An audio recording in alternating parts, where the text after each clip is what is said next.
歡迎翻到嚟玄學關注組，我係金寶。Hello，大家好，我係奧啲。今集咧繼續有金大師到為我哋助陣。你好啊，金大師。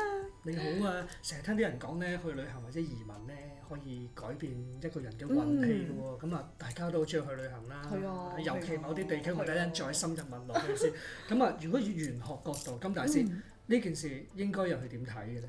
其實旅行同埋移民咧，的確係可以提升運氣嘅。咁最緊要係揀啱地方啦。咁譬如如果揀一啲譬如自己用神可以補到不足嘅地方嘅話咧，咁就可以做得到呢個效果啦。過程之中咧，因為你會喺當地瞓覺啊嘛，咁所以其實你吸到嗰個嘅地運。咁我哋甲之熊掌，乙之砒霜，其實咧每個人嘅旺地都唔一樣嘅，咁就好似買一間屋咁樣。咁譬如地產經紀會話俾你聽，啊上一手咧就住到結婚生仔啊，越嚟越好啊。咁但係其實每一個人嘅八字咧，套入唔同嘅單位咧，都係會有唔一樣嘅能量嘅。咁例如如果嗰個人咧本身，我幫朋友問嘅就係佢嗰個用神咧係金嘅，咁咧。又去邊度地方會好啲咧？去英國比較好。即係移民都係英國比較好啲。係啦，冇錯冇錯。因為周邊都係水嘅意思。因為英國嚟講，佢係代表金嘅嚇。因為我朋友佢本身水嘅，咁就金生水。哇！咁啊發到不得了咯。係咯，咁佢去嗰度係咪個運氣都好啲嘅？最緊要佢用神係啲咩啦？如果佢用神係金嘅話，咁佢去英國就啱啦。咁要叫我朋友考慮下喎，咁樣。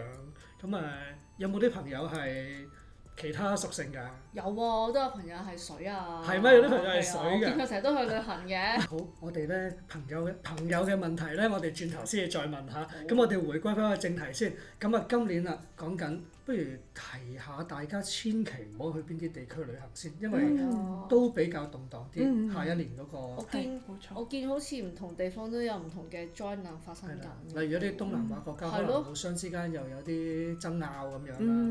咁邊啲地方唔去得咧？咁大師？係，咁大陸任嗰個系統咧，其實係像素推演嚟嘅。咁透過五行嘅動態生剋啦，同埋一啲地支嘅遁干取卦，咁好似丙佢係記咗喺嗰個人宮嗰度，咁同艮卦嗰個阻隔啊、山林嗰個意象啊係有關係嘅。咁容易係講緊發生一啲火山爆發啊、地震啊、海嘯啊咁嘅嘢啦。咁日本啊、印尼啊、美國咧，咁都係需要提高呢方面嘅意識嘅。今年好似特別多火災嘅，即係美國嗰邊都有大火啊。係咯，跟住水災又喺日本又有發生，係啊，不斷咁樣喎。係啊，如果日本就成日都話富士山會再爆炸啦，咁樣都幾危險。冇錯。咁樣咧，好似而家海南咁樣咧，佢係推出咗零關稅啦。咁呢個政策咧，其實都係會受到五黃嘅影響喎。咁再加埋犯太歲，咁所以就唔出事已經係好事啦。因為佢喺南方，咁然之後提下我咋。係啦，因為啱啱我都睇緊海南嗰邊啲零關稅啲有咩制度。直頭買樓買嗰邊。唔係，應該係嗰邊出咗好多啲青少年嘅政策，即係吸引一啲其他地方嘅人過去發展咯。你就仲用到嘅？我暫時仲用到嘅，係啊。我正想話我已經用唔到啦。但係佢啱啱提完話，如果犯太歲嘅話咧，加上嗰度本身犯緊太歲嘛，海南。係啦，個地方犯太歲，因為南方佢係。咁如果我想問多一個啦，就係都係幫朋友問啦，即係呢個唔係我，真係唔係我。如果有朋友喺海南，海南唔係我啊！如果喺海南真係買咗樓，咁佢嚟緊會唔會有影響咧？海南犯緊太歲。係啊，都係會爭啲嘅，因為佢嗰個地方係有五黃啊嘛，除非你係唔住入去，咁同埋你比較唔需要個人自己去到當地啦。即係淨係投資咗，或者你租俾人，個影響就會冇咁大。即係你盡量冇咁係啦，冇咁大關聯，咁嗰個影響力就冇咁大啦。會有啲咩影響？佢真係 even 佢真係住咗。如果住咗入去嘅話，咁容易係有一啲即係有機會係病毒感染啦，或者係個人都會運氣爭啲嘅，甚至係健康嘅問題啦。即係容易病啦，即係最簡單就容易病。我嚟緊會去探佢，我睇下佢先。係啦，都話我朋友啦。都明嘅。咁如果真係一定要喺嗰度住啦，咁有啲乜嘢可以即係幫下手化解下，即係喺玄學上邊。咁反而其實係建議佢多啲去即係離開海南，去多啲異地啦，即係走動多啲啦。即係反而去一啲好嘅方位，或者離開嗰個方位就係最佳嘅解決辦法呢個。嗱，南方我哋講完啦。咁有冇其他方位需要注意咧？係啦，咁北方咧，其實佢係有六白星啦。咁六白星咧就係講緊權力啊、金錢啊、成功嘅。咁但係因為佢坐咗破碎位，又犯咗三煞，咁所以北方嚟講咧，蒙古啊、俄羅斯啊都係啲失運之地。不過你提我，爭啲想過去北方嗰邊睇北極光啊！係啊，不過我哋唔好去住，係啊，北下洞係咪北極光？係咯，跟住俄羅斯有㗎，有俄羅斯有㗎。係啊，哇！又唔知喎呢個，不過俄羅斯幾靚嘅。我哋叫個朋友請我哋去咯。屬豬嗰個啊嘛。係啊，請我哋食餐飯得㗎啦，去到。咁啊〜今年咧有幾笪地方你都會想去啦，咁頭先聽完師傅講咧，我就都係保留住先，咁可能再下一年我先會再去啦。咁旅行就短期啦，咁如果真係需要移民啊，咁玄學上下年又係咪一個屬於適合移民嘅年份啦？或者係下年有啲咩地方我哋適合移民嘅咧？比較好嘅地方。其實咧八字為體，奇門為用。咁八字咧係揭示咗個本質啊。咁奇門咧係演繹住個時空。咁兩樣嘢咧係大家要參考嘅。咁八字咧人五戌咧係見申，申子辰如果見到人，咁而巳酉丑佢見到亥，或者係亥卯未見到巳。咁咧我哋用翻個年資或者日資去查翻個四柱八字，自己條命有冇驛馬。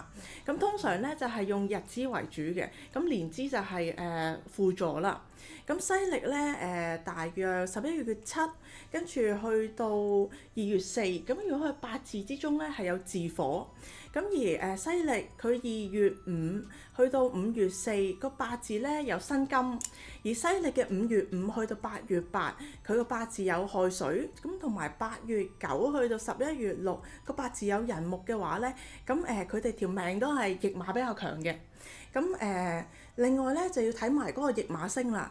咁如果佢係喺個八字嗰度逢得到天月貴人啦、六神啦、三合啦、六合啦，就係主吉動。咁即係話移民對於佢嚟講係好嘅，走動對佢嚟講好嘅。而驛馬如果係逢咗一啲劫煞啊、亡神啊、陽刃啊呢啲嘅話咧，咁就要承認自己咧置身異地係容易有一啲變動之險嘅。現實上邊咧亦都唔係好適合移民嘅。咁我哋再配合埋奇門遁甲之中出生盤嘅驛馬係落咗咩宮位啦？如果落嗰個宮位係有吉門，即係譬如開門、休門、生門，或者係吉星，好似有天府啊、天心咁樣，或者吉神啦，好似有太陰啊、九天啊、九地咁樣，咁比較好嘅。咁而且要冇刑傷，即係冇一啲空格啦，或者係一啲激刑啦嘅嘢發生。咁驛馬咧係用神，咁嘅話咧就會對於個時機上邊移民就有利啦。我想問個問題啊，因為咧都係我朋友嘅，就移民去英國。係。咁我聽過好幾個即係幾 pair 人啦，移到去英國之後發現好多問題，跟住就直情搞埋離婚又翻即係各自分開咗。而且我聽過唔係一個 case，好幾個發生咯。同埋有啲朋友係去到英國就突然間皮膚又敏感啊，啲即係個身體好差啊變得。咁呢個係咪關乎其實佢本身唔適合移民？定係佢移民嘅時間錯咗咧？有機會係移民嘅時間錯咗，好似頭先講奇門遁甲嗰個盤咁樣。咁嗰個盤咧其實佢都有一個時間性喺裏邊嘅。咁所以如果嗰個時間性裏邊，頭先講過配合吉門啊、一啲吉星啊咁嘅話，然之後再有驛馬嘅話咧，其實佢喺嗰個時候去移民就特別容易順利啦，同埋好嘅。哦，即係要擇日出門喎，其實係咯。擇日就要揾金大師啦。係啊，邊個要移民啊？記得要揾翻呢一個我哋嘅聯絡啦。去揾金大師啦嚇！呢個叮叮。好，咁移民又好啦，旅行又好啦，留喺香港又好啦。咁最緊要，如果你留喺一個地方，風水就最重要啦。如果大家想知道財運、健康或者係姻緣嘅話，記得喺樓下留言俾我哋知。咁我哋會同金大師喺下集教大家點樣喺2026擺一個靚風水啦。OK？ 下集見，多謝金大師。好，拜拜。